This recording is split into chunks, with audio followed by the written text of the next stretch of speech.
జీవం లేనిది ఏమైనా ఉన్నదా? జీవం లేనిది ఏమైనా ఉన్నదా? మనకు జీవం ఉందని మనం నమ్ముతాం. అలాగే జంతువులకి, పక్షులకి జీవం ఉంటుంది కదమ్మా, వాటికి కూడా ఉంటుంది కదా, ప్రాణం అనేది ఉంటుంది కదా వాటికి కూడా. అందుకే కదా కొంతమంది వైశ్యాస్ కానీ బ్రాహ్మణ్స్ కానీ మేము నాన్ వెజ్ తినము, ఎందుకంటే వాటికి ప్రాణం ఉంటుంది కాబట్టి. వాటిని చంపి తినడము అది పాపం కిందికి భావిస్తారు కదా వాళ్ళు. కానీ దేవుడైతే ఏమన్నాడు, పచ్చని ఆకుకూరలు ఎలాగిచ్చానో అలాగే మీకు బలం రావడానికి మన కొరకు అవసరాన్ని బట్టి జంతు ఆహారాన్ని కూడా దేవుడు ఇచ్చి ఉన్నాడు. ఆ విషయం మనకు తెలుసు, కానీ తెలియని వారు ఏమనుకుంటారంటే ఆ విధంగా జంతువులను తినడం అనేది పాపము కదా, మనం చంపి తింటే వాటి యొక్క ప్రాణము తీసి తినడం అనేది అదొక పాపము కింద, తప్పు కింద భావిస్తారు చాలా మంది. అందుకని నాన్ వెజ్ తినరు కొంతమంది కదా. అంటే అందులో జంతువులలో, పక్షులలో, క్రిమికీటకాలలో ప్రాణం ఉంటుంది. మరి వాళ్ళు కూరగాయలు, ఆకుకూరలు తినరామా? అలా తినని వారు తింటారు కదా. ఇంకేం తింటారు మరి? అవి తినక ఇవి తినక ఏం తినకుండా ఉండలేదు కదా. మరి అది తెలుసుకోవాలి మనం కదా. మొక్కలకు కూడా ప్రాణం లేకుంటే, ఇప్పుడు ఆ మొక్క ఉంది ఆకుపచ్చగా ఉంది, అప్పుడు బ్రతికి ఉన్నట్టు, అది బ్రతికి ఉంది అంటాం. అది ఎండిపోయింది అనుకోండి, అది చనిపోయిందంట, అంటే అందులో కూడా జీవం ఉంది కదా. కాబట్టి వాటిని కూడా చంపి తిన్నట్టే ఆ లెక్కకు వస్తే కదా, ఏం తినకూడదు. కాబట్టి జ్ఞానంగా ఆలోచించాలని దేవుడు చెప్తున్నాడు. ప్రతి వస్తువులో కూడా మనం అనుకుంటాము మనలో ప్రాణం ఉంది. క్రిమికీటకాలు, జంతువులు, ఆకాశ పక్షులు, సముద్రపు కొన్ని జంతువులు ఉన్నాయి కదా, సముద్రపు మత్స్యాలు, వీటికి మాత్రం ప్రాణం ఉంది, మొక్కలకు ప్రాణం ఉంది అనుకుంటాము కదా. కానీ జీవం అనేది మనకు కనబడే ప్రతి వస్తువు, దేవుడు చేసిన ఈ సృష్టిలో ఉన్నటువంటి ప్రతి వస్తువు జీవంతో ఉందంట. చూడండి మత్తయి సువార్త 4వ అధ్యాయము, మత్తయి సువార్త 4వ అధ్యాయం 4వ వచనం. అందుకైన మనుష్యుడు రొట్టె వలన మాత్రము కాదు కానీ దేవుని నోట నుండి వచ్చు ప్రతి మాట వలన జీవించును అని వ్రాయబడి ఉన్నదనెను. దేవుని నోట నుండి వచ్చు ప్రతి మాట వలనను జీవిస్తామంట. దేవుని మాట మనకు జీవాన్ని ఇస్తుంది అంటే దేవుని మాటలో ఏమున్నట్టు? జీవం ఉన్నట్టు కదమ్మా. దేవుని నోట నుండి వచ్చు ప్రతి మాట వలన మనం జీవిస్తున్నాము అంటే ఆయన మాటలో ఏమున్నట్టు అర్థమవుతుంది మనకు? జీవం.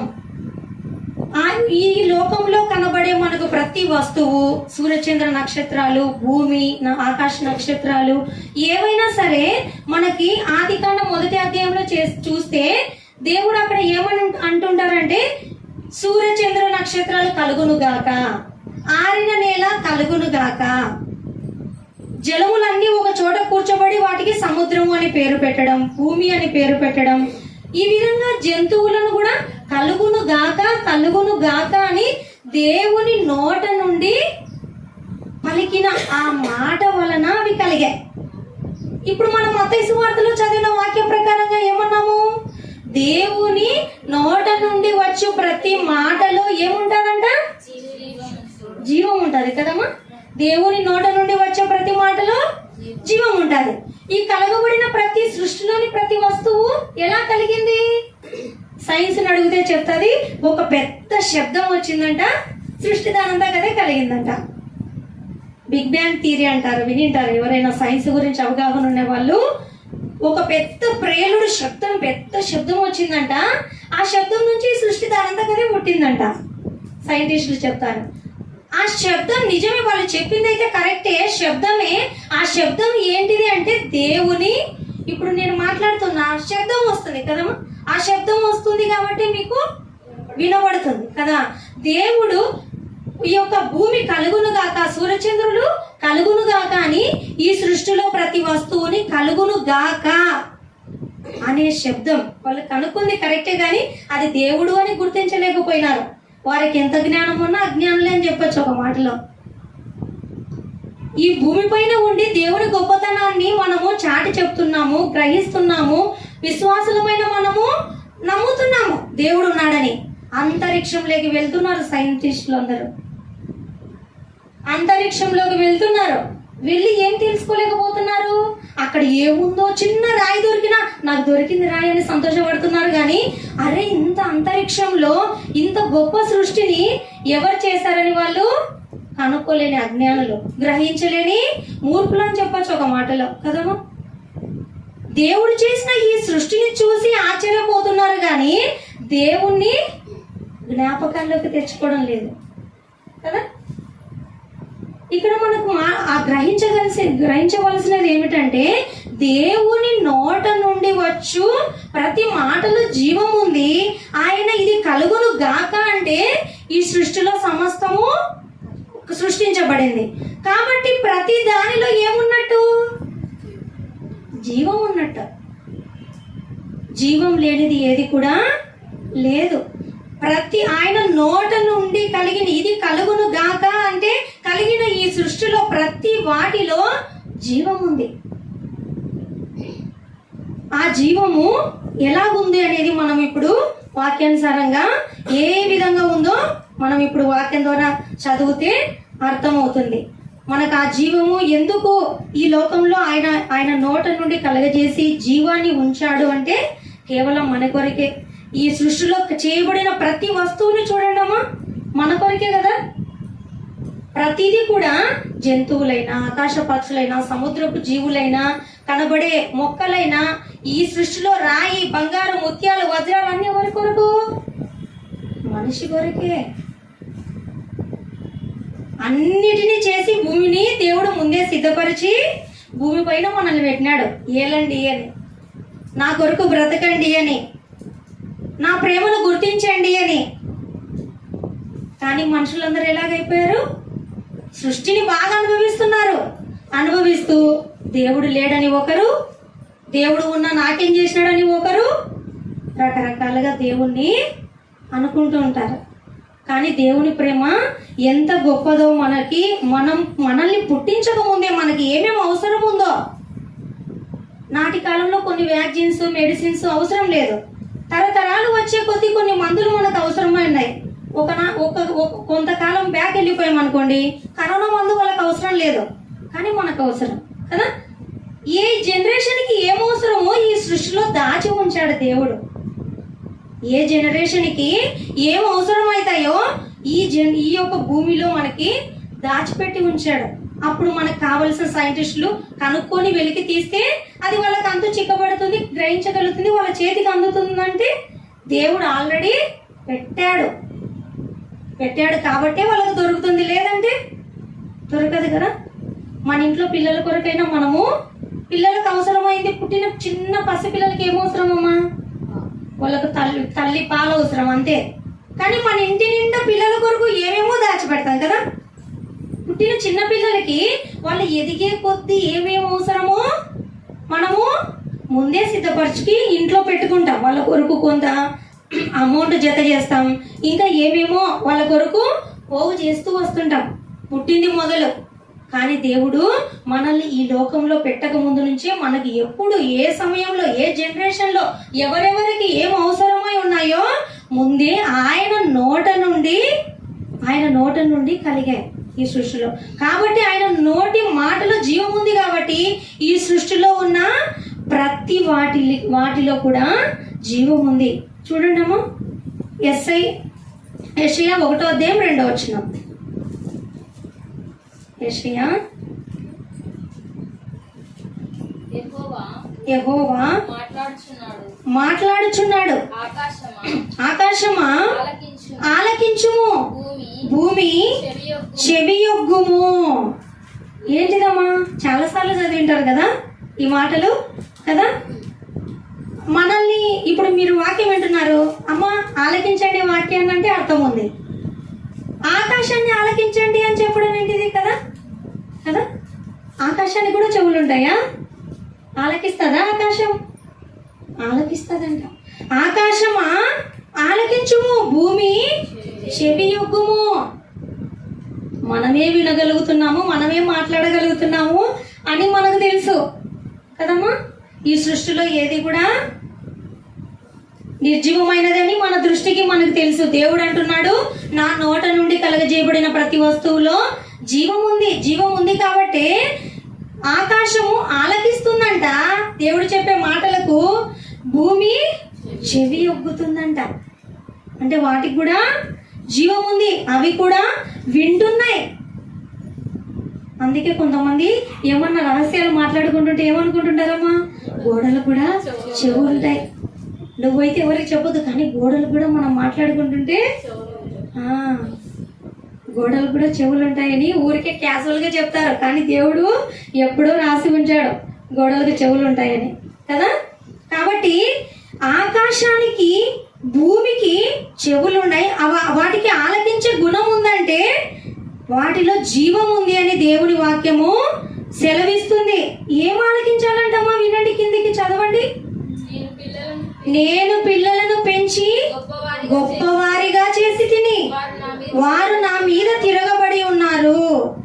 ఎద్దు తన కామందు నెరుగును, గాడిద సంతన సొంతవాని దొడ్డి తెలుసుకొనును. ఇశ్రాయేలుకు తెలివి లేదు, నా జనులు యోచింపరు. పాపిష్టి జనమా, దోషభరితమైన ప్రజలారా, దుష్ట సంతానమా, చెరుపు చేయు పిల్లలారా, మీకు శ్రమ అని ఇలాగ మాట్లాడుకుంటూ మనుషులు ఎవరైతే పాడైపోతున్నారో, దేవుని ప్రేమను ఎరగకుండా పోతున్నారో వారి గురించి దేవుడు ఆకాశానికి భూమికి చెప్పుకుంటున్నాడంట. ఏమమ్మా? ఆకాశము, భూమి, ఈ సృష్టి మొత్తం దేవునికి ఎవరో తెలుసామా? ఇవన్నీ దూతలు. దేవునికి ఎవరు ఇవన్నీ? దూతలు. దూతలు అంటే సేవకులు, పని చేసేవాళ్ళు అని. ఇది చెయ్యంటే చేసేవాళ్ళు, అంటే మనకు పని మనుషులు ఉంటారు కదా, అలాగా దేవునికి దూతలు అనే పదం ఉపయోగిస్తాం బైబిల్లో. సేవకులు, పని మనుషులు. ఈ సృష్టి అంతా దేవునికి ఎవరు? పని మనుషులు. మనం ఎవరం? పిల్లలం. పిల్లలకి పని మనుషులకి తేడా ఉండదమ్మా? ఉంటుంది కదా. పని మనుషులు చెప్పింది చెప్పినట్లు చెయ్యాలి కదా, ఏది అంతే వాళ్ళ పని. కానీ మనకు వారసత్వం ఉంటుంది పిల్లలకి కదా. మనం వినడంలే, మనం దేవుని మాట వినడం లేదు, ఏమాత్రం మనం ఆయన ప్రేమను గుర్తించడం లేదు, ఆయన కష్టాన్ని గుర్తిరగడం లేదు. ఆయన బాధని ఎవరికి చెప్పుకోవాల్సి వస్తుంది? పని మనుషులతో చెప్పుకోవాల్సి వస్తుంది. ఉన్నతస్తులు ఉన్నారనుకోండి అమ్మా, తమ బిడ్డలు గోముగా పెంచి అల్లరి చిల్లరగా అయిపోయి తమ బిడ్డలు తమ తల్లిదండ్రులకి బాధ కలిగిస్తున్నారనుకోండి, తమ బిడ్డలు చెప్తున్నా వినిపించుకోవడం లేదు, ఆ తల్లిదండ్రులు ఎవరికి చెప్పుకుంటారు? పని చేస్తుంటారు చూడండి, వాళ్ళకి. చూడండి అయ్యా, నేను ఎంత కష్టపడినా మీరు చూస్తున్నారు కదా, మా పిల్లల కొరకు రేయింబగళ్ళు నా పిల్లలు ఇప్పుడు నా మాట వినడం లేదని ఈ లోకంలో ఆ ఒక్క యజమానులు ఎలాగైతే చెప్పుకుంటారో, మన తండ్రి అయిన దేవుడు మనం చెప్తే వినడం లేదని, ఆకాశమా ఆలకించుము, భూమి చెవి యొగ్గుము. చెప్పండి దేవా అంటున్నాయి అవి.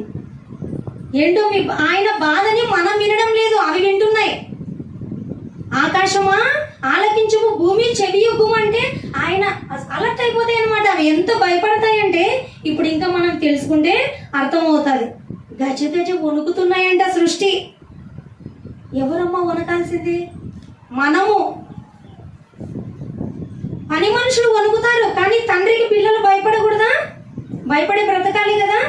కానీ మనము విచ్చలవిడిగా, ఆనాటి కాలంలో ఇశ్రాయేలు సైతం దేవుని బాధ పెట్టింటే ఆకాశంతో భూమితో చెప్పుకుంటున్నాడంట, వినండి నా పిల్లలు ఎలా త్రోవ తప్పిపోయినారో అని. వాటిలో జీవం ఉంది. భూమికి ఆకాశానికి జీవం ఉంది. మరొక చోట చూడండి, ఇక 1:2లో కూడా ఏమనుందమ్మా ఇక్కడ? భూమి నీవును నీలోనున్న సమస్తమును చెవియొగ్గి వినుడి. ఎవరు చెప్తున్నారమ్మా? దేవుడు, ప్రభువగు యెహోవా మీ మీద సాక్ష్యం పలకబోచున్నాడు. సాక్ష్యంగా పెట్టాడమ్మా ఈ సృష్టిని దేవుడు, మనందరికీ సాక్ష్యంగా పెట్టాడు. వీటి నిర్జీవమైనవి అనుకుంటాం మనము. ప్రతి వాటికి జీవం ఉంది. ఆకాశానికి, భూమికి, అన్నిటికి కూడాను. రాళ్ళ గురించి ఉంది చూడండి ఒక చోట, లూకా సువార్త 19:40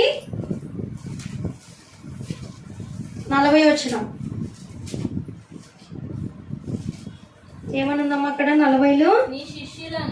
19:40 ఆయన వారిని చూచి వీరు ఊరకుండిన ఎడల ఈ రాళ్ళు కేకలు వేయునని మీతో చెప్పుచున్నాను. రాళ్ళు ఏమేస్తాయంట? కేకలేస్తాయంట. నోరుందని కదమ్మా కేకలేస్తాయంటే? రాళ్ళకి నోరుంది, భూమికి చెవులున్నాయి, ఆకాశము దేవుని మాటలు ఆలకిస్తాదంట.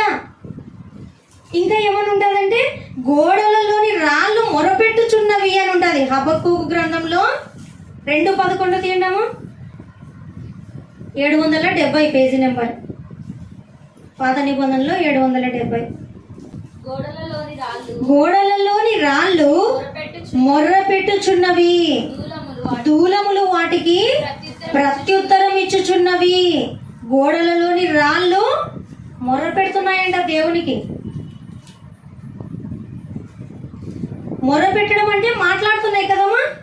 ప్రతి వాటిలో ఇప్పుడు వరకు చూసుకున్న వాటిలో ఆకాశం ఆలకిస్తుంది, భూమి చెవి యొక్కుతుంది, రాళ్ళేమో కేకలు వేస్తున్నాయి, గోడలలోని రాళ్ళు మొర్ర పెట్టుతున్నాయంట దేవునికి, దూలములేమో ప్రత్యుత్తరము ఇస్తున్నాయంట. ఈ సృష్టిలో చేసిన ప్రతి దానిలో కూడా జీవము ఉంది అనడానికి ఇవన్నీ కూడా ఆధారం. వాక్యాలలో ప్రతి దానిలో కూడా జీవం ఉంది. మనము ఎంతగా అంటే ఇప్పుడు మనము ఏమైనా వీడియోస్ తీసుకున్నాం అనుకోండి, ఫొటోస్ తీసుకున్నాం అనుకోండి, అప్పుడు మనం బాగలేనివన్నీ డిలీట్ చేస్తాం, మంచివి మాత్రమే స్టోర్ చేసి పెట్టుకుంటాం కదా. కానీ ఈ సృష్టిలోని ప్రతిదీ వింటుంది, చూస్తుంది, ప్రతిదీ కూడా గమనిస్తున్నప్పుడు మనిషి ఒంటరిగా ఉన్నప్పుడు నన్ను ఎవరు చూడలేదులే అనుకుంటే, ఏ పొరపాటైనా చేయడానికి నన్ను ఎవరు చూడలేదు అనుకుంటే అది అవివేకమే. ఈ సృష్టి మొత్తం ఒక కెమెరా వలె రికార్డింగ్ చేస్తుంది. ఎవరు చూసినా చూడకపోయినా ఈ సృష్టి మొత్తము రికార్డింగ్ చేస్తుంది. అవి మంచివైనను చెడ్డవైనను. మనకైతే డిలీట్ చేసుకోవడం వచ్చు మొబైల్లో, మరి సృష్టిలో అంటే మనకి డిలీటింగ్ చేయడం వచ్చా? రాదు కదా, డిలీట్ చేయడం రాదు. అవి రికార్డ్ చేసి ఎప్పుడైతే మన తీర్పు దినమందు ప్రతిదీ కూడా మొరపెడతాయంట. మనం ఏమైతే మనము ఒప్పుకోమో దేవుని ఎదుటైతే నేను మాట్లాడలేదు కదా, ఇది నేను చేయలేదు కదా అంటే అవి సాక్ష్యం ఇస్తాయంట మన పైన. రాళ్ళు కేకలేస్తాయి, మొరపెడతాయి కదా, గోడలు మొరపెడతాయి. ఇవన్నీ వింటున్నాయి. మనం జీవం లేదనుకుంటే పొరపాటు. కాబట్టి మనం ఎంత భయభక్తుల్లో బ్రతకాలని ఒకసారి ఆలోచన చేయండమ్మా. దేవుడు ఒక చిన్న స్టోరీలో కూడా మీ అందరూ వినింటారు. ఒక బాబు తండ్రి ఇద్దరు కలిసి ఒక తోటకి వెళ్ళారంట. ఒరే నేను జామకాయలు పైకెక్కి కోసుకుంటుంటాను, నువ్వు ఎవరైనా వస్తే చూసి వస్తున్నారు డాడీ అని నాకు చెప్పు, కింద నుంచి నేను పైకి ఎక్కుతాను, నువ్వు కింద నుంచి డాడీ పలానా వారు వస్తున్నారని చెప్పు అంటే, అప్పుడు ఎక్కిన తర్వాత బాబు కొద్దిసేపు ఆగిన తర్వాత డాడీ చూస్తున్నారు, డాడీ పలానా వాళ్ళు చూస్తున్నారు అంటే సడన్ గా దిగేసి వచ్చి అవునరా ఎవరో చూస్తున్నారు, ఎక్కడ వస్తున్నారా అని అడిగితే ఎక్కడ ఎవరు ఏం కనబడట్లేదు, ఎవరు చూసి డాడీ పైన దేవుడు ఉంటాడని నువ్వు చెప్పినావు కదా నాకు అంటే ఎవరు రావట్లేదు డాడీ, కానీ పైనుంచి దేవుడు చూస్తుంటాడు కదా డాడీ. అర్రే నాకు భలే బుద్ధి చెప్పినవరా, ఎవరు చూడలేదు, తీసుకెళ్ళిపోదాము, చెట్టు ఎక్కి పండ్లు కోసుకొని వెళ్దాం అనుకుంటాను కదా నేను, ఎవరు చూడట్లేదని నేను అనుకున్నా. కానీ ఎవరు చూస్తున్నారు? దేవుడు చూస్తున్నాడు. అటు రావట్లేదు, ఇటు రావట్లేదు, ఎటు రావట్లేదు కానీ పైన దేవుడు చూస్తున్నాడు కదమ్మా. ఆ భయం ఉండాలి. ఆ భయం ప్రతి క్రైస్తవునికి ఉన్నట్లయితే ఖచ్చితంగా ఏ పొరపాటు చేయాలన్నా దేవుడు గుర్తొస్తాడు కదమ్మా. నా దేవుడు చెప్పినట్లు నేను బ్రతుకుతాను, దేవుడు చూస్తున్నాడు. దేవుడు చూడటమే కాదు, సాక్ష్యంగా ఈ సృష్టి మొత్తము మనకు ఉంచాడు. అవి మొరపెడుతున్నాయి, కేకలేస్తున్నాయి. ఇంకా జలములైతే దిగులు పడుతున్నాయంటమ్మా. దిగులు పడ్డం అంటే చూడండి, కీర్తనల గ్రంథము 77వ అధ్యాయము, కీర్తనలు 77వ అధ్యాయము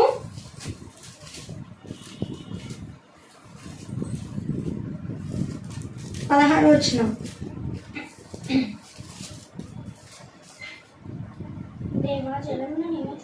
దేవా జలములు నిన్ను చూచెను, జలములు నిన్ను చూచి దిగులు పడెను, అగాధ జలములు గజ గజలాడెను. ఏమమ్మా వాటికి ఎందుకమ్మా గజ గజలాడడం? దిగులు పడడం అంటే అవి భయపడుతున్నాయంటమ్మా. దిగులుతో జలములు భయపడుతున్నాయంట దేవునికి. జలములు అంటే ఏంటిదమ్మా? వాటరే కదా. భయపడాలన్నా అవి దేవునికి?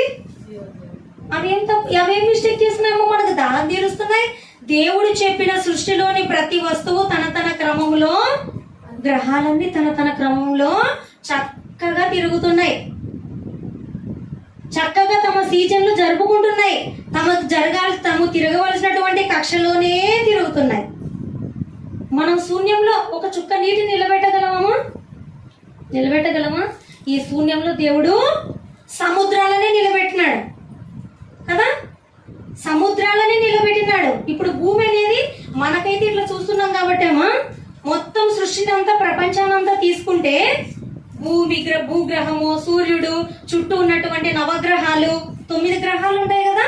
ఆ 9 గ్రహాలు ప్లస్ ఇంకా అంతరిక్షంలో వేలాది కోట్లకు మనకు లెక్కలేనని నక్షత్రాలు, ఇవన్నీ కూడా ఎంతో పెద్ద సృష్టి. మనం ఇది చాలా చిన్న పార్ట్. భూగోళం అనేది చాలా చిన్న పార్ట్. మిగతా గ్రహాలతో పోలిస్తే మన భూమి అనేది చాలా చిన్నది. మళ్ళీ ఈ భూమి పైన కూడా 4 భాగాలు భూమికి తీసుకుంటే 3 వంతులు ఏమున్నాయమ్మా? నీరున్నాయి. 3 వంతులు మనం ఉన్న ఈ ప్రపంచంలో, కనబడుతున్న ప్రపంచంలో 3 వంతులు నీరు. ఆక్రాలు ఒక పార్టీ మనది. ఆ ఒక పార్టీలో ఏ సెంటో, 2 సెంట్లో, 5 సెంట్లో ఎకరాలు ఉంటే మనల్ని పట్టుకోనికి ఎవరికి సాధ్యం కావట్లే. ఇంతకు మించిన సృష్టి ఉందమ్మా అంతరిక్షంలో. ఇంతకు మించిన సృష్టి ఉంది ఇంకా మనం చూడనిది. రాకెట్లలో వెళ్ళి కొంతమంది జస్ట్ అట్లా చూసి వచ్చిన వాళ్ళు ఉన్నారు, కొంతమంది అక్కడే మరణించిన వాళ్ళు కూడా ఉన్నారు కదా. కానీ దేవుడు అన్నాడు, భూగోళం ఒక్కటేనంట మనుషులకి నివాస యోగ్యము. ఇంకా ఏ గ్రహము ఎక్కడికి వెళ్ళినా, చంద్రమండలానికి వెళ్ళినా, ఏ మండలానికి వెళ్ళినా కూడా అక్కడ మనిషికి యోగ్యకరమైనటువంటి విధానం దేవుడు పెట్టలే. భూమిపైనే మనకు కావలసిన ఆక్సిజన్ని, నీటి శాతాన్ని, కావలసిన ఆహార పదార్థాలన్నీ మనం ఇక్కడే లభిస్తాయి తప్ప ఏ గ్రహంలో మనం బ్రతకడానికి దేవుడు అనుకూలంగా పెట్టలేదు. ఇంత చిన్న భూమి యొక్క పార్ట్లోనే ఉన్నాం మనం. ఇంకా మొత్తం చూడలేదు అంతరిక్షం మొత్తం. కానీ ఇంత గొప్ప సృష్టి దేవునికి గజ గజ వణుకుతుందంట. భూమి చాలా చిన్నది. భూమిలో 3 వంతులు నీళ్లు వెళ్ళిపోయింది సముద్రాలతో, మహాసముద్రాలతో. ఒక్క పాటలో ఒక చీమంతా కూడా కనపడం మనం దేవుని దృష్టికి. చీమలో ఒక 1000 భాగాలు చేసినా కూడా మనము కనపడం దేవుని దృష్టికి. అంత చిన్న పాటము మనము. అంత చిన్న పాట అయ్యుండి మనం భయపడడం లేదు దేవుడికి మనము భయపడడం లేదు. ఇంత పెద్ద సృష్టి అయ్యుండి, ఇంత గొప్ప సృష్టి గజ గజ వణుకుతుందంట దేవుడు అంటే. ఎందుకు గజ గజ వణుకాలమ్మా? వాటి కక్షలు అవి తిరుగుతున్నాయి. మనకు వేసవి కాలం కరెక్ట్ టైంకి వస్తుంది, చలికాలం కరెక్ట్ టైంకి వస్తుంది, వర్షాకాలం కరెక్ట్ టైంకి వస్తుంది. వాటి కక్షలలో గ్రహాలన్నీ తిరుగుతూ చక్కగా మనకు కరెక్ట్ గా ఏ రోజన్నా మనకి ఉదయం అయ్యేది మధ్యాహ్నం, మధ్యాహ్నం అయ్యేది సాయంత్రం, రాత్రి అయ్యేది ఉదయం. దారి తప్పు వచ్చిందమ్మా ఎప్పుడన్నా? కరెక్ట్ టైం అంటే టైమే కదా. అంత కరెక్ట్ గా పనిచేస్తున్నా అవి గజ గజ వణుకుతున్నాయంట. అన్ని పొరపాట్లే మనిషి. ఒక్కటి ఉంటుంది, ఒకవేళ జీవితం అంతా వేసుకున్న మంచి పని. అన్ని పొరపాట్లు చేస్తూ కూడా దేవునికి భయపడడం లేదు. భయపడాలి కదమ్మా. దేవుడు అంటే భయం ఉండాలి, కనీసం భక్తి ఉండాలి, లేదా ప్రేమన్నా ఉండాలి. అమ్మో నా దేవుడు చెప్పినట్టు నాకు దేవుడు అంటే చాలా ఇష్టం, భయం లేకపోయినా కనీసం ప్రేమన్నా ఉండాలి కదా దేవుడు అంటే.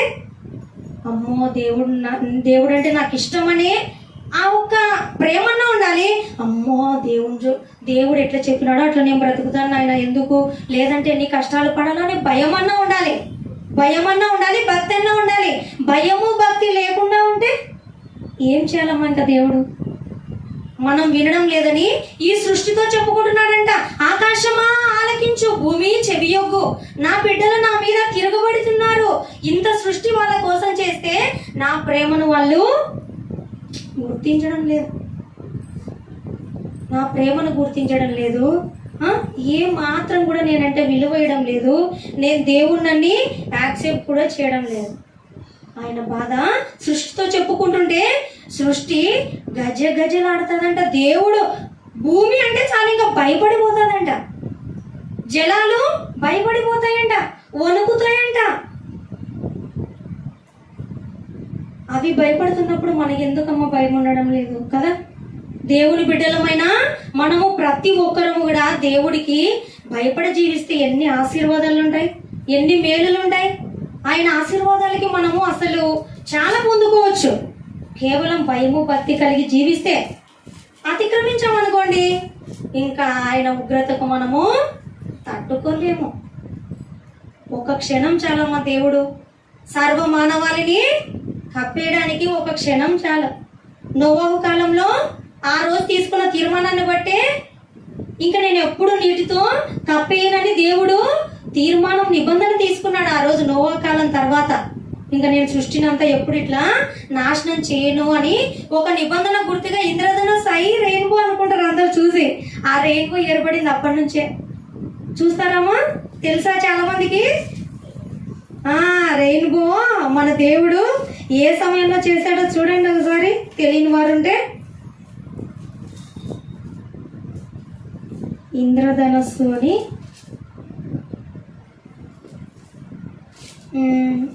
9వ అధ్యాయం అమ్మ, ఆదికాండం 9వ అధ్యాయం.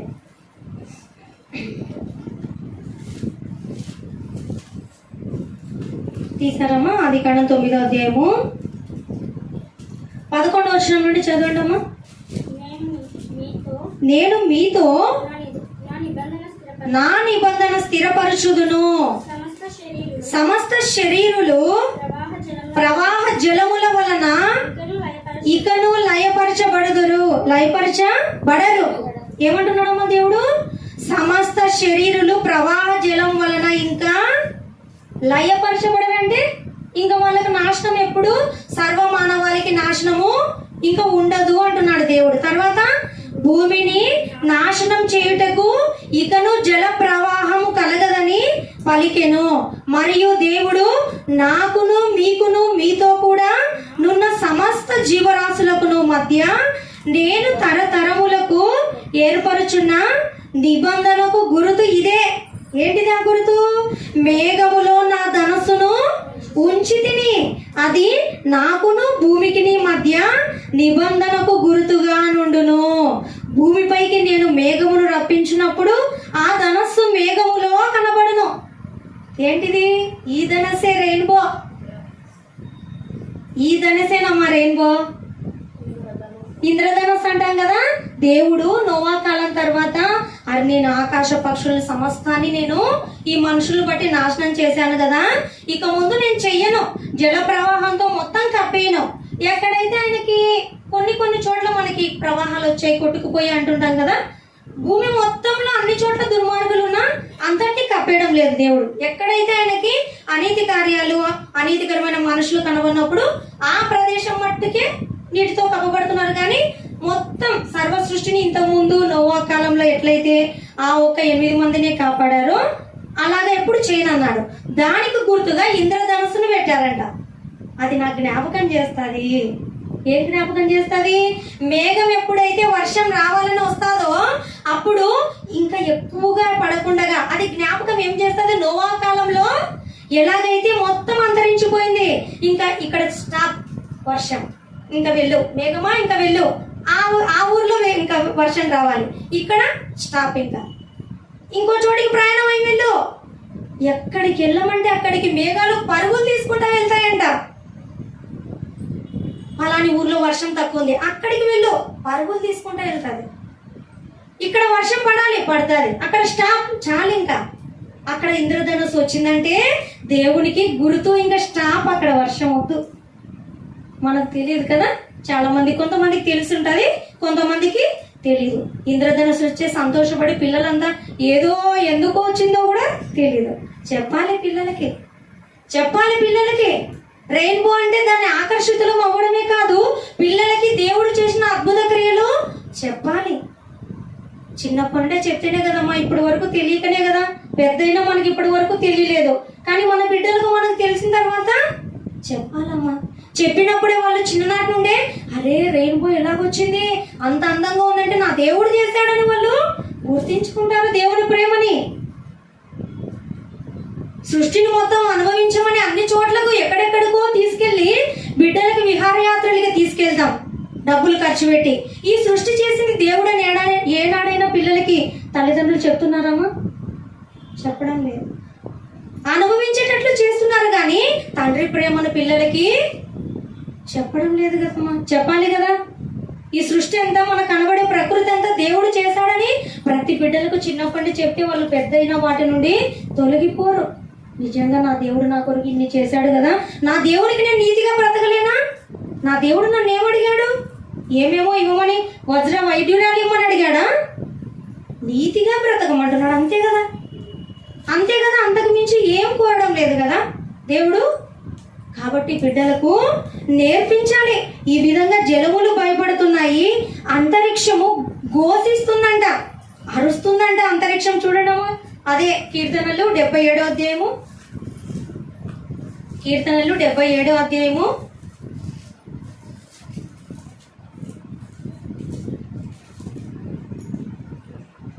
17వ వచనం. నీళ్లు అంతరిక్షము ఘోషించెను. చాలమ్మా. మేఘరాశులు నీళ్లు దిమ్మరించెను, అంతరిక్షం ఘోషించెను. అరుస్తుందంట అంతరిక్షం, అరుస్తుంది. అంతరిక్షం అంటే ఏందమ్మా? ఆకాశానికి పైగా మనం చూడని సృష్టి, గొప్ప సృష్టి. ఆ గొప్ప సృష్టి గట్టిగా అరుస్తుందంట, గర్జిస్తుందంట. దేవునికి ప్రతి దేవుడి నోట నుండి చేయబడిన ప్రతి సృష్టి వస్తువు కూడా, నదులు చూడండి చప్పట్లు కొడుతున్నాయంట. చదవండి అమ్మా మాట. కీర్తనలు 98:8 చదవండి అమ్మా. ఆయన సన్నిధిని నదులు చప్పట్లు కొట్టును గాక, కొండలు కూడి ఉత్సాహ ధ్వని చేయును గాక. చూడండి అమ్మా, ఆయన సన్నిధిని నదులు చప్పట్లు కొడతాయంట. నదులు చప్పట్లు కొట్టడం ఏంటిదమ్మా? చూడండి, అంతే కదా. నదులు చప్పట్లు కొడతాయంట. మనకు తెలుసా ఆ విషయం? నదులు చప్పట్లు కొడతాయని తెలుసా మనకి? మనమే చప్పట్లు కొడతామని తెలుసు మనకు. దేవుని సన్నిధిని అవి చప్పట్లు కొడతాయంట. మనమేమో అక్కడికి వెళ్ళి బాగా ఎంత హాయిగా ఉంది అనుకుంటాం. మనమైతే దేవుని మరిచి ఆ నీళ్ళను ఒకటే చూసి సంతోషిస్తున్నాం. అవేమో దేవుని మయమపరుస్తున్నాయి. దేవుని సన్నిధిని నదులు చప్పట్లు కొడతాయంట. తర్వాత కొండలు కూడి ఉత్సాహ ధ్వని చేస్తాయంట, ఉత్సహిస్తాయంట కొండలు. తెలుసా మనకి? కొండలు ఒక రాళ్ళలాగా అలాగా మొద్దుబారు అలా ఉంటాయేమో అనుకుంటాం కదా, ఉత్సాహ ధ్వని చేస్తాయంట అవి కొండలు. చూస్తున్నారమ్మా, దేవుని వాక్యంలో సృష్టి అంతా కూడా జీవముతో ఉన్నటువంటి ఒక సృష్టి. జీవం లేనిది ఏమైనా ఉందా సృష్టిలో? ప్రతి దానిలో జీవం ఉన్నది అని మనకు దేవుని వాక్యము సెలవిస్తుంది. ప్రతి వస్తువు కూడా నిర్జీవమైనది కాదు. మనం అనుకుంటాం ప్రతిది కూడా ఏం తెలుసు, ఎవరు లేరు ఇక్కడ, ఈ ప్లేస్లో ఎవరు లేరు అని చెప్పేసి. కానీ మనం సృష్టి లేకుండా ఎక్కడైనా ఉన్నామా? నీళ్లు లేకుండా ఎక్కడ, మన చుట్టుపక్కల ఏదైనా తీసుకోండి, సృష్టి ఏదైనా సరే దీనికి కూడా వింటాదంట. ఇంకా ఈ సృష్టిలో ఏ వస్తువైనా మన చుట్టుపక్కల లేకుండా మనం ఉంటామా? ఉన్నాం కదా. కాబట్టి అవి సాక్ష్యం ఇస్తాయంట. అవి మనకి కెమెరా లాగా. కెమెరా ముందు మనము పక్కన ఏవైనా ఎలాగపోయినా కెమెరా ముందు వచ్చేలోపు మనం ఎలాగుంటాం? అలర్ట్గా సరి చేసుకొని బాగా రావాలి అని. కానీ మనకు దేవుడు ఏం పెట్టాడు? కెమెరా పెట్టాడు కదా. ఇప్పుడు మనం ఎలా ఉండాలి? అలర్ట్గా ఉండాలి. మన మిస్టేక్స్ సరి చేసుకొని చక్కగా ఉండాలని వీడియోలో ఎలా చూసుకుంటామో, కెమెరాలో ఎలా చూసుకుంటామో, అక్కడ దేవుడు కెమెరా పెట్టాడు. మొత్తం కెమెరా పెట్టాడు. ఎలా ఉండాలి ఇప్పుడు మనం? ప్రతి క్షణం అలర్ట్గా ఉండాలి. భక్తి విషయంలో అలర్ట్గా ఉండాలి. దేవుని సన్నిధిలో అలర్ట్గా ఉండాలి. దేవుడు ఎలా బ్రతకమన్నాడో అలర్ట్గా ఉండాలి. ఎప్పుడు దేవుడు రాకడ వస్తుందో తెలీదు. ఎప్పుడు మన జీవితం ముగుస్తుందో తెలీదు. ఎంత ఆరోగ్యవంతుడికి మరణం రాదని ఉందా? ధనం ఉన్నవాడికి మరణం రాదా? అందరూ ఉన్న వారికి మరణం రాదా? అనారోగ్యంగా ఉండే వాళ్ళేనమ్మా చనిపోతుండేది. కోమాలో ఉన్న వాళ్ళు కూడా సంవత్సరాలు బ్రతికిన వాళ్ళు ఉన్నారు. దిట్టంగా ఉన్న వాళ్ళు ఉన్నట్టుండి పడిపోయిన వాళ్ళు ఉన్నారు. మనకు దేవుడు ఇన్ని చూపిస్తున్నాడు కదా, మనకి ఈ సృష్టిని కెమెరాగా పెట్టి నీతిగా బ్రతకమంటున్నాడు. అంతే, అంతకు మించి ఏం లేదు. నీతిగా బ్రతకండి, నా మాటలు నేను చెప్పింది చెప్పినట్టుగా మీరు వాక్యానుసారంగా జీవించండి. ఏం చేస్తుంది ఆ కెమెరా? ఏం చేస్తుందమ్మా మనల్ని? మనం నీతిగా ఉన్నాం అనుకోండి, ఏ కెమెరా కూడా మనల్ని ఏం చేయలేదు దేవుని ముందర కదా. మనకు అన్ని మంచి సాక్ష్యాలే చెప్తుంది కదా. నా బిడ్డ నా కొరకు ఇలా బ్రతికింది, ఎంత కష్టం తన జీవితంలో, ఎంత కష్టం ఉన్నా నా కొరకు, ఎంత ఇబ్బందులు వచ్చినా నన్ను విడవలేదు. లాజరు ధనవంతుడి గురించి అందరూ విన్నారు కదమ్మా. లాజరు కుష్ఠరోగంతో ఆ ఒక్క యజమానుడు తన ధనవంతుడి బల్ల క్రింద పడిపోయిన ముక్కలు తిని బ్రతికాడు కదా. దేవుని యందు నిష్ఠగా బ్రతికాడు కాబట్టే కదా, భయభక్తులు కలిగి బ్రతికాడు కాబట్టే కదా పరలోక రాజ్యానికి వెళ్ళగలిగాడు ఆయన. ధనవంతుడు వెళ్ళగలిగాడా? నరకంలో యాతన పడుతున్నాడు ఆయన. అబ్రహాము రొమ్మున ఆనుకొని ఉన్న లాజర్ని పంపి తన వేలి మొనని నీటిలో ఉంచి నాకు దాహం తీర్చడానికి పంపు అని అడుగుతాడు అబ్రహాము గారిని. విన్నారు కదా ఆ స్టోరీ అంతా. కాబట్టి మనకి దేవుడు ఈ సృష్టిని కెమెరాగా ఉంచాడు గనక మనము ప్రతి క్షణం, ప్రతి గంట, ప్రతి దినము మనం ఎలా ఉండాలి? ఆయన యందు భయభక్తులతో బ్రతికితే చాలు. అప్పుడు మనము దేవుని ఎదుట సిగ్గుపడనక్కర్లేకుండా మహిమగల శరీరాన్ని కలిగి దేవుని చెంతలో నిత్యము బ్రతికి ఉంటాము. ఈ లోకంలో అనీతిగా బ్రతికామనుకోండి, నిత్య లోకం లేదు, జీవం కూడా నిత్య జీవం లేదు. ఎప్పుడు శిక్షకు పాత్రలు అవుతాం కదమ్మా. మనకు శిక్ష మేలా, ఆశీర్వాదాలు మేలమ్మా? మనం ఎప్పుడు బ్రతికి ఉండాలనుకుంటామా? కొంతకాలమే బ్రతికి ఉండాలనుకుంటామా? ఎక్కువ కాలం బ్రతికి ఉండాలనుకుంటారు కదా ఎవరైనా. అదే అంటున్నాడు, నువ్వు నిజంగా ఎక్కువ కాలం బ్రతకాలని ఉంటే నిత్య లోకంలోనే జీవం ఉంది. నిత్య శిక్షకు గురవద్దంటే నువ్వు ఎలాగుండాలి?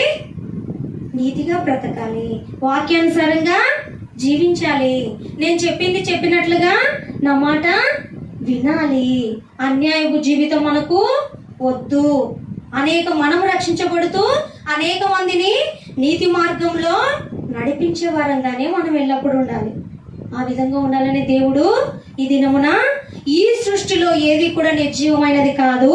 ఎందుకంటే ప్రతి వస్తువు కూడా దేవుని నోట నుండి కలిగింది గనక, దేవుని నోటి మాటలో జీవం ఉంది గనక ఈ సృష్టిలో ఉన్న ప్రతి వస్తువులో కూడా, ప్రతి దానిలో కూడా జీవం ఉంది. ఈ సృష్టి దేవునికి సేవకులు, దూతలు. అవి మనకి వెన్నంటి ఉండనే ఉంటాయి. ఉండి అవి మనకి మంచి చేసినా చెడు చేసినా రికార్డ్ చేసుకొని పెడతాయి అన్నమాట. దేవుడు ఏది చెప్తే అది చేయడానికి రెడీగా ఉంటాయంట. దేవుడికి ఒక ప్లేస్ నచ్చలేదు, ఆ ప్రదేశంలో ఉన్నవారు నచ్చలేదు, ఇంకా భూమికి ఆజ్ఞాపించాడు అనుకోండి, అక్కడ పాయలో ఎక్కిపోతుంది అనమాట. అంట భూమి విచ్చుకుపోతుంది. ఏమొచ్చిందంట నెక్స్ట్ న్యూస్ లో? ఉదయాన్నే భూకంపం వచ్చింది. ఎందుకు వచ్చింది? ఏవేవో రీజన్ చెప్తారు. అక్కడ ఇది వచ్చింది, ఇక్కడ ఈ పీడనం అయింది, అక్కడ ఈ పీడనం అయింది, ఆ వాయువు ఎక్కువైపోయి ఇట్లా జరిగింది. దేవుడు శిక్షకు పాత్రులైనారు అంతే. ఏం చేయలేదు. సముద్రం మధ్యలో నడిపించాడు కదమ్మా దేవుడు. దేవుణ్ణి నమ్మిన ప్రజల్ని ఎక్కడ నడిపించాడు? సముద్రాన్ని పాయలుగా పెట్టి ఆ విధంగా ఒక గోడ వలె నీళ్లు నిలబడతాయా? నీళ్ళని నిలబెట్టి రోడ్డు లాగా వేసి దేవుడు వారిని నడిపించాడే కదా. మరి భూమి ఎందుకమ్మా భూకంపం వస్తుంది? దేవుడికి నచ్చని విధంగా బ్రతుకుతే భూమికి ఆజ్ఞాపిస్తే భూమి నోరు తెరుచుకుంటుందంట. అయిపోయి ఇంకా భూకంపం వచ్చేస్తుంది. కదా. దేవునికి నచ్చని ప్లేస్ లో చూస్తాడు చూస్తాడు చూస్తాడు చూస్తాడు, ఎంతకాలం చూస్తాడమ్మా? హఠాత్తుగా మరణిస్తారు కదా, అకస్మాత్తుగానే మరణిస్తారు. మరి ఎంత చెప్పినా వినప్పుడు ఏం చేస్తాడు దేవుడు? చాలా చాలా ఓపిక దేవుడికి, చాలా దీర్ఘశాంతం కలిగే అందరూ అంతటా మారు మనసు పొందాలనే దేవుడు ఆశిస్తున్నాడు. అబ్రహాము గారు కూడా సొదొమ గొమొర్రా ప్రాంతాన్ని నాశనం చేయాలని దేవుడు దూతలను పంపిస్తుంటే, ఆ రోజు నేను మీకు ఎక్స్ప్లెయిన్ చేశాను కదా, వెళ్తుంటే ఏమంటాడు? దేవా, ఒక 50 మంది ఉంటే రక్షిస్తావా? 45 మంది ఉంటే రక్షిస్తావా? సొదొమ గొమొర్రాని రక్షిస్తానంటాడు దేవుడు. 30 మందిని కూడా రక్షిస్తాను. 30 మంది నీతిమంతులు ఉంటే ఆ సొదొమ గొమొర్రా పట్టణాన్ని నేను రక్షిస్తాను అంటాడు దేవుడు. ఉన్నారా 30 మంది? 20 మంది? 10 మంది? లేరు. ఏం చేయాలమ్మా దేవుడు? 10 మంది నీతిమంతులు లేరా? ఒక పట్టణం అంతా వెతుకుతే ఒక పట్టణం అంతట్లో 10 మంది లేరు అంట. 10 మంది ఉన్నా నేను రక్షిస్తానన్నాడు దేవుడు. అందుకే అంటాడు, నీతిమంతులు ఒక పట్టణంలో ఉంటే ఆ పట్టణానికి ఆశీర్వాదం అంట. నీతిమంతులు ఆ పట్టణాన్నంతా కాపాడడానికి, ఆ పట్టణంలో నీతిమంతులు కొందరు ఉన్నారనుకోండి, వారిని బట్టి దుర్మార్గులు ఎంతమంది ఉన్నా ఆ పట్టణాన్ని దేవుడు నాశనం చేయడంట. ఒక్క లోతు మాత్రమే నీతిగా ఉన్నాడు. లోతు కుటుంబాన్ని రక్షించాడా? రక్షించలేదా? లోతు కుటుంబాన్ని మీరు వెళ్ళండి అని దూతలు, మీరు ఇప్పుడు రాత్రికి వెళ్ళిపోండి, నేను అగ్ని గంధకాలు కురిపిస్తున్నానని లోతు కుటుంబాన్ని పంపించేస్తాడు కదమ్మా. పంపించేసినప్పుడు తన భార్య వెనక తిరిగి చూడొద్దు అంటే ఏమైపోతుందో, తన ఇల్లు వాకిలి అని వేడెక్కి చూస్తారు. చూస్తే ఉప్పు స్తంభం అయిపోయింది కదా. మిగతా వాళ్ళు 3 బ్రతికారు కదా. అంటే దేవుని మాట వినిన వారిని దేవుడు విడిచిపెట్టడు. మన పక్కలో భూకంపమే వచ్చినా, వరదలే వచ్చినా నిన్ను కాపాడుతాడు దేవుడు. ఎందుకు? నువ్వు దేవుడు చెప్పింది చెప్పినట్టుగా బ్రతికావు కదా. 100 మందికి నష్టం జరిగినా నీతిమంతునికి జరగదు. నా కుడి పక్కన 1000 మంది పడినా, ఎడమ పక్కన 10,000 మంది పడినా కూలినను నాకేం జరగదు కదా అని దావీదు గారు చెప్తారు కదా.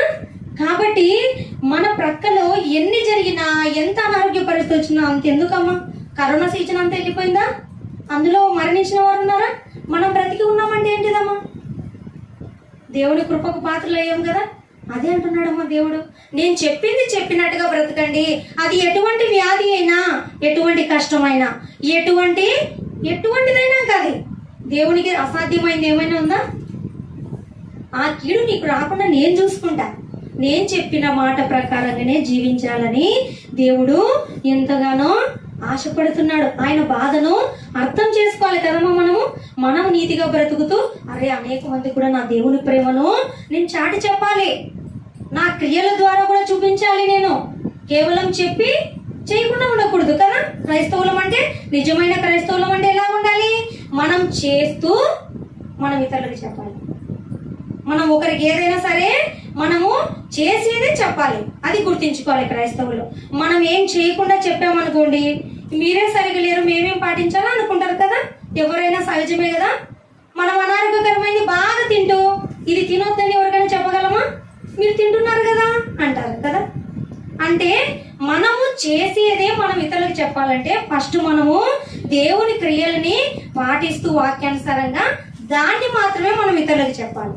అప్పుడు ఫలిస్తుంది. మనకు చెప్పినా కొంతమంది అంటుంటారు, నేను ఎన్నిసార్లు చెప్పాను, వాళ్ళు మారడం లేదు. మన క్రియల ద్వారా కూడా వాళ్ళు మన క్రియలను కూడా అబ్జర్వ్ చేస్తారంట, గమనిస్తారంట. ఎలాగున్నామో నిజంగా మనం పర్ఫెక్ట్గా ఉంటే మనల్ని చూసి మారే వాళ్ళు కూడా ఉంటారంట. కాబట్టి మా దేవుడు అంటున్నాడు, క్రీస్తు కూడా అదే కదమ్మా. ఆయన ఒకటి చెప్పి ఒకటి చేశాడా? ఆయన చేసిందే మనకు చెప్పాడు. ఆయన శత్రువుని క్షమించాడు, మనల్ని కూడా నీ శత్రువునైనా క్షమించమన్నాడు. నిన్ను హింసించు వారి కొరకు ప్రార్థన చేయమన్నాడు కదా. ఆయన చెప్పిందే, ఆయన చేసిందే చెప్పాడు. మనం కూడా క్రీస్తును ఫాలోవర్స్ గా ఉన్నటువంటి మనము ఎలా ఉండాలి? మనం చేసేదే మనం ఇతరులకి చెప్పాలి. మనం ఏదైతే ఇది నీతి కార్యం అనుకుంటున్నామో ఫస్ట్ మనం చేయాలి, ఆ తర్వాత చెప్పాలి. అనేక మందిని కూడా దేవుని చెంతకు చేర్చే వరంగా ఉండాలి. దేవుని ప్రేమను మనము ఫస్ట్ గుర్తించాలి. అనేక మంది కూడా గుర్తు ఎరగడం లేదు కదమ్మా, తెలియదు కదా.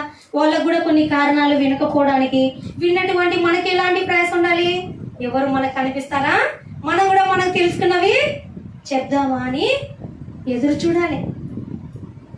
మా పాప మొన్న చెప్పిందమ్మా, స్కూల్కి వెళ్తాదంట. చిన్న ఉదయం లేచిన వెంటనే పిల్లలకి ఎలాగ అలవాటు చేస్తామంటే, ప్రార్థన చేసుకున్న వెంటనే కొద్ది వాక్యం చదివించి ఎక్స్ప్లెయిన్ చేసి స్కూల్కి పంపిస్తుంటాం.